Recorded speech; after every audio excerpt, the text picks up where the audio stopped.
Apache Kudu is an exciting new technology that enables both real-time analytic workloads and traditional batch analytics within a single storage layer. In this video, we'll show you how to use StreamSets to easily ingest data from real-time and batch sources into a Kudu store. For this demo, we'll consider a Customer 360 use case, where we are getting data from a number of batch and streaming sources to, say, enable a real-time application that's using machine learning to anticipate customer needs even before they log that first service request. Here's a sample architecture. We're getting social feeds from certain trending topics from Twitter. We have transactional data from point-of-sale systems, real-time firehose feeds from mobile kiosks and retail IoT devices, and say clickstream data from web logs or mobile applications. We're feeding all of this into Kudu.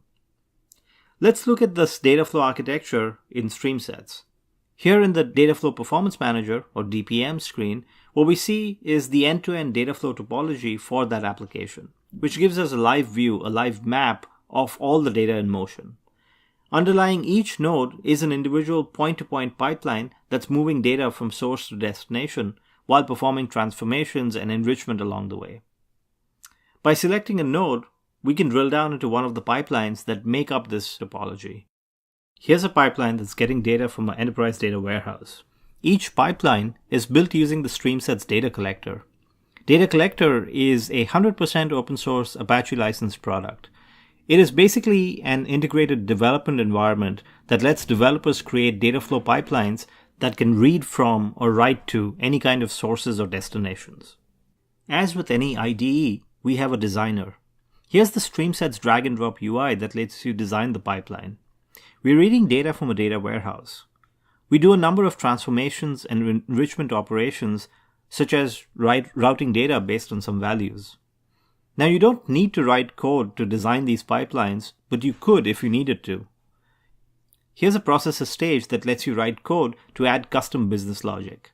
We support a number of programming languages, such as JavaScript, Groovy, and Python, but we also have the ability to run custom Spark jobs within the pipeline. You can mask fields on the fly, convert data types, and perform any number of other functions. And finally, we write all of this data into Kudu. Now that we've designed this pipeline, let's go ahead and debug it to make sure it works correctly. In debug mode, you can see sample data and examine its state as it goes through the transformation and enrichment logic that you've developed. And finally, when we're satisfied the logic is correct, we can execute or turn on the pipeline and see data flowing into Kudu.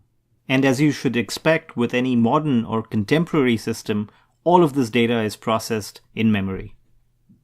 As the data flows into Kudu, we can of course query the massive datasets easily via Impala or run Spark machine learning algorithms for predictive analytics.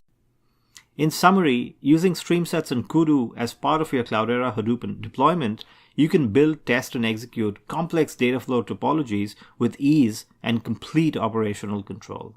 For more information about StreamSets products, please visit streamsets.com.